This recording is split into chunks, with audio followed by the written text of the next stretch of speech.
At the top of the list of highly desirable fitness goals is six-pack abs, so it should come as no surprise that there are a lot of gimmicks and quick fix solutions out there that take advantage of your desire to have a ripped midsection. However, this video is different. In fact, it's the exact opposite. The two exercises that we're going to go over are really the only exercises that you need to develop the rectus abdominis muscle that makes up your six-pack.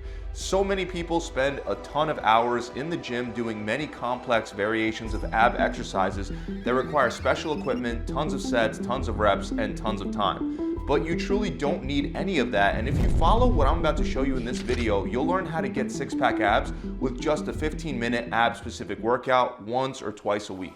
That's really all you need for your ab muscle development. These exercises that I'm about to go over have not only helped countless clients of mine achieve a six-pack, but they're also the two exercises that I credit almost all my ab growth and development to.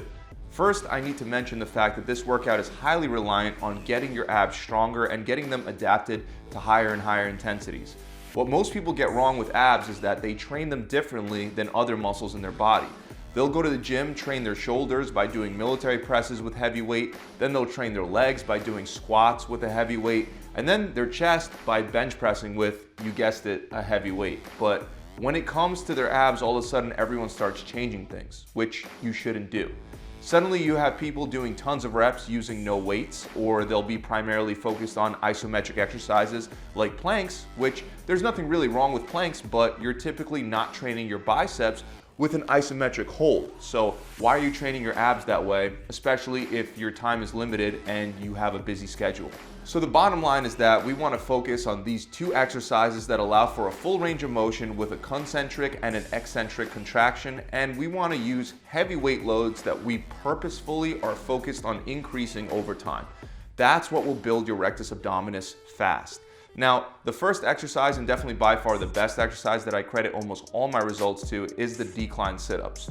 First, I'll explain the end goal of how you want to perform this exercise, and then I'll offer you some other options to progressively work your way up there if you're a beginner. So you're going to want to set the decline bench at the highest angle that's available. Then grab a dumbbell and get yourself positioned at the top of the incline.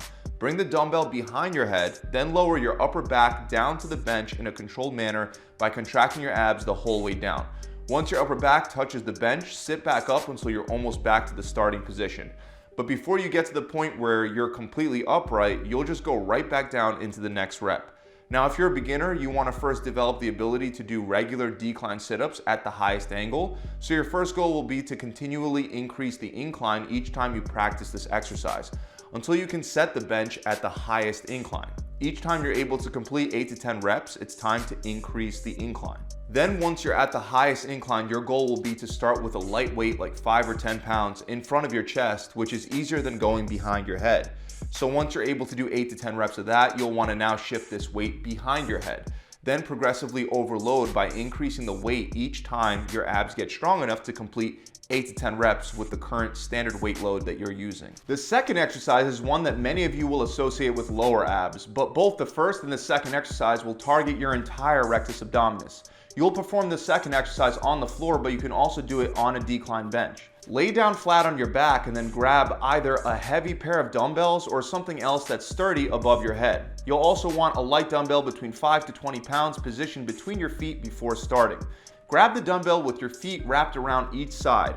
Raise it while focusing on contracting your core, and then perform a pulse-up at the end where you lift your hips up towards the ceiling.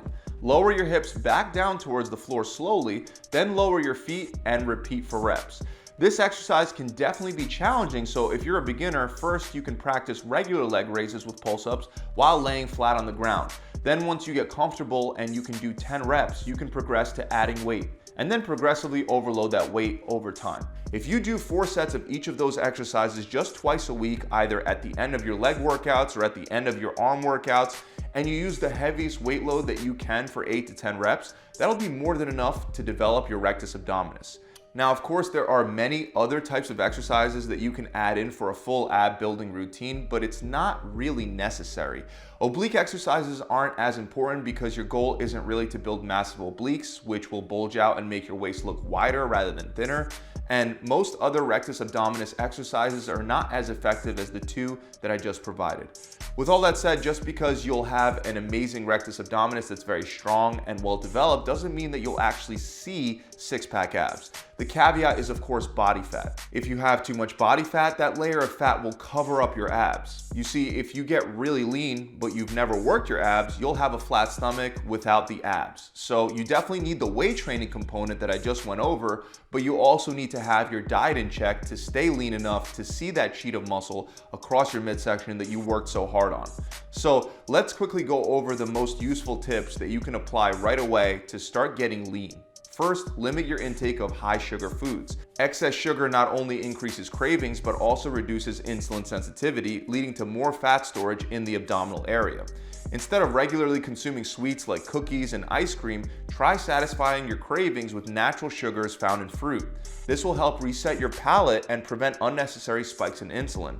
Second, when grocery shopping, stick to the perimeter of the store where you'll find fresh produce, seafood, meats, eggs, and dairy. Processed foods, often found within the inner aisles, naturally lead to a higher caloric intake, insulin spikes, and that makes it harder to lose belly fat. Next, focus on eating mostly single ingredient foods. These types of foods tend to have a lower calorie density, meaning they provide fewer calories while taking up more space in your stomach, keeping you full for longer. Also, single ingredient foods require more energy to digest, helping you reduce calories and burn more fat. After that, you want to be careful of healthy foods or products marketed as healthy because a lot of them have excess sugars. For example, smoothies, juices, and kombucha may all seem like great choices, but many of them are packed with hidden sugars that contribute to fat gain rather than fat loss. Instead, you can make your own fresh smoothies with whole fruits, vegetables, and water, while primarily focusing on the vegetables to keep it free of excess calories. Another important step is to drink more water. Many people believe drinking more water alone will burn fat, but in reality, its greatest benefit is helping you avoid high-calorie beverages like soda and juice.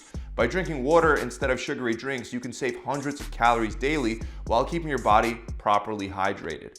To further enhance fat loss, increase your protein intake if it's currently low. Protein helps keep you full for longer, it reduces hunger, and requires more energy to digest than fats and carbs. This means a higher protein diet can boost your metabolism and help you burn extra calories. However, there is a limit. More is not always better. Aim for around 0.7 to 0.8 grams of protein per pound of body weight for maximum muscle building benefits without unnecessary restriction of other nutrients.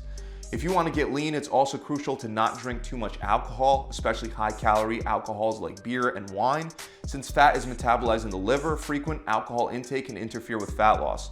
Your body prioritizes breaking down alcohol over burning fat, which can significantly slow progress.